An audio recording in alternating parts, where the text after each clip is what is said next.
दोस्तों, हमारे हाथों की पांचों उंगलियां बराबर नहीं होती। ठीक उसी तरह दुनिया में मौजूद हर देश ताकतवर नहीं हो सकता। इतिहास गवाह है कि हमेशा से ही ताकतवर देशों ने कमजोर देशों को गुलाम बनाकर उन पर हुकूमत की है। भारत जैसे विशाल और शक्तिशाली देश पर भी अंग्रेजों ने 200 सालों तक राज किया है। एक समय ऐसा था जब यूके दुनिया के हर देश पर आक्रमण कर उसे अपने अधीन कर रहा था। ब्रिटेन के म्यूजियम में रखी चीजें इस बात की गवाही देती है कि कैसे ये देश दुनिया के तमाम देशों से कीमती चीजें चोरी करके अपने देश में ले आया।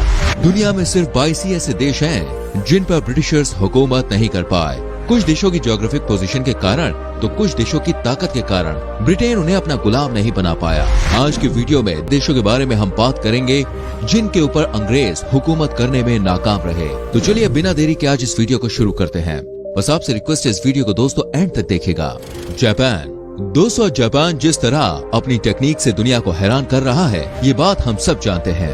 इतिहास में भी जापान का वर्चस्व हमेशा से ही कायम रहा है। जापान पर कभी भी ब्रिटेन या अन्य कोई भी यूरोपीय देश कब्जा नहीं कर पाया। ऐसा इसलिए क्योंकि जापान हमेशा दूरदर्शी सोच का था। जापान को कैसे भी करके खुद को अंग्रेजों के आक्रमण से सुरक्षित रखना था, इसलिए जापान ने एक रणनीति बनाई। सबसे पहले जापान ने 19वीं शताब्दी में चीन में शासन कर रही चाइना डायनेस्टी को फर्स्ट साइनो जापानीज वॉर में हराया। इसके बाद जापान ने कोरिया और ताइवान को भी अपने कब्जे में ले लिया।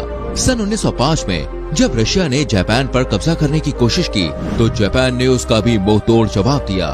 रूसो जापानीज वॉर से प्रसिद्ध इस युद्ध में जापान की जीत हुई। इस तरह से जापान ने हर बार विदेशी ताकत के मंसूबों को नाकाम कर दिखाया और खुद को कभी भी गुलाम बनने नहीं दिया। नेपाल। दोस्तों, भारत का पड़ोसी देश नेपाल दुनिया के उन चुनिंदा देशों में आता है जिन पर कभी भी कोई विदेशी ताकत राज नहीं कर पाई। नेपाल बहुत ज्यादा ताकतवर देश नहीं था, लेकिन इसकी जियोग्राफिक पोजीशन ने इसे ताकतवर बनाने का काम किया। आकार में नेपाल हमारे उत्तर प्रदेश से भी छोटा है, लेकिन यहाँ की गोरखा आर्मी के बहादुरी के किस्से अगर हम आपको सुनाने बैठे तो ये वीडियो कभी भी खत्म नहीं होगी। जिस समय ब्रिटिशर्स दुनिया को अपना गुलाम बना रहे थे, उस समय उनकी नजर नेपाल पर भी पड़ी। सन 1814 से 1816 तक नेपाल और ब्रिटेन के बीच युद्ध चला। इस युद्ध के दौरान ब्रिटिशर्स ने नेपाल के 30% हिस्से पर तो कब्जा कर लिया, लेकिन वो इससे आगे नहीं बढ़ पाए। नेपाल की बहादुरी देखकर ब्रिटिशर्स काफी प्रभावित हुए और वहाँ की गोरखा आर्मी को ईस्ट इंडिया कंपनी की कॉलोनियल आर्मी में शामिल कर लिया। इसके बाद नेपाल ने ब्रिटेन से अपने बाकी हिस्से भी वापस ले लिए। आज भी भारतीय सेना में गोरखा आर्मी के जवान शामिल हैं। साथ ही आपको बता दें, साल 2008 तक पूरी दुनिया में नेपाल एकमात्र हिंदू राष्ट्र था, लेकिन बाद में डेमोक्रेटिक रिपब्लिक का दर्जा दिया गया। कोरिया। दोस्तों, आज के समय में दो हिस्सों में बटे नॉर्थ कोरिया और साउथ कोरिया एक समय पर एक ही देश हुआ करते थे। नॉर्थ कोरिया अपने सन की तानाशाह किम जोंग उन के कारण पहचाना जाता है और यहाँ के नियम कायदे इतने अजीब हैं कि उन्हें देखकर कोई भी अपना सर पकड़कर बैठ जाए। वहीं साउथ कोरिया आज विकास की नई बुलंदियों को छू रहा है। यह देश आज दुनिया में कॉस्मेटिक कैपिटल के रूप में अपनी पहचान बना चुका है। यूनाइटेड कोरिया पर कभी भी ब्रिटेन या कोई भी यूरोपीय ताकत राज नहीं कर पाए। हालांकि ऐसा नहीं है कि कोरिया हमेशा से ही एक आजाद देश रहा। कोरिया पर सन 1895 तक चीन ने शासन किया। इसके बाद कोरिया के अधिकांश हिस्से पर जापान ने आक्रमण कर अपने अधीन ले लिया। कोरिया को लेकर चीन और जापान के बीच 1894 से 1895 में युद्ध भी हुआ, जिसे फर्स्ट चीन जापान युद्ध के नाम से जाना जाता है। भूटान। दोस्तों, हिमालयन रेंज के पूर्वी दिशा में बसा हुआ भारत का पड़ोसी देश भूटान हमेशा से ही अपनी प्राकृतिक सौंदर्यता के कारण बहुत ही ज्यादा पॉपुलर रहा। बहुत छोटा देश होने के बावजूद भूटान पर कोई भी विदेशी ताकत कभी भी हुकूमत नहीं कर पाए।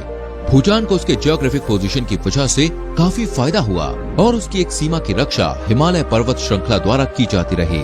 हालांकि जिस समय भारत में ब्रिटिशर्स का राज था, उस समय अंग्रेजों ने भूटान पर भी कब्जा करने की कोशिश की। साल 1772 से 1774 तक ब्रिटिश आर्मी ने भूटान पर कब्जा करने के कई प्रयास किए, लेकिन वो सफल नहीं हो पाए। इसके बाद 1774 में किंगडम ऑफ भूटान और अंग्रेजों के बीच एक संधि हुई, जिसमें ब्रिटिशर्स को भूटान की लॉजिंग इंडस्ट्री का कुछ हिस्सा मिल गया। इस संधि के बाद ब्रिटिश इंडिया भूटान में टिम्बर की खेती को कंट्रोल करने लगा। इसके बाद भी भूटान और ब्रिटिश इंडियन आर्मी के बीच बॉर्डर पर तनाव चलता रहा। ये तनाव भारत की आजादी के वक्त सन 1947 में खत्म हुआ और दोनों ही देशों की आर्मी पीछे हट गए। अफगानिस्तान। दोस्तों, जब से तालिबान ने अफगानिस्तान पर कब्जा किया तभी से अफगानिस्तान के लोग की जान खतरे में है। ऐसा पहली बार नहीं है कि जब दुश्मनों द्वारा अफगानिस्तान पर कब्जा करने की कोशिश की गई हो। 19वीं सदी में रशिया और ब्रिटेन की नजरें लगातार अफगानिस्तान पर बनी हुई थी। इसके लिए ब्रिटेन ने सन 1839 में अफगानिस्तान पर आक्रमण भी किया था। इस एंग्लो अफगान वॉर में ब्रिटेन की आर्मी को मुंह की मार झेलनी पड़ी थी, लेकिन ब्रिटेन की आदत थी कि वो एक बार में कभी भी हार नहीं मानता था। सन 1878 में ब्रिटेन ने एक बार फिर से अफगानिस्तान पर हमला कर दिया और इस बार ब्रिटेन की आर्मी पहले से काफी मजबूत थी। इस वजह से अफगानिस्तान ब्रिटेन को पूरी तरह से हरा नहीं पाया। 2 साल तक चलने वाले घमासान युद्ध के बाद ब्रिटेन ने अफगानिस्तान के विदेशी मामलों को अपने अधीन कर लिया। तो दोस्तों, ये थे वो ब्रिटिशर्स कभी भी गुलाम नहीं बना पाए। उम्मीद करते हैं कि आपको ये वीडियो पसंद आई होगी। अगर आपको ये वीडियो अच्छी लगी है तो वीडियो को लाइक करके शेयर करें।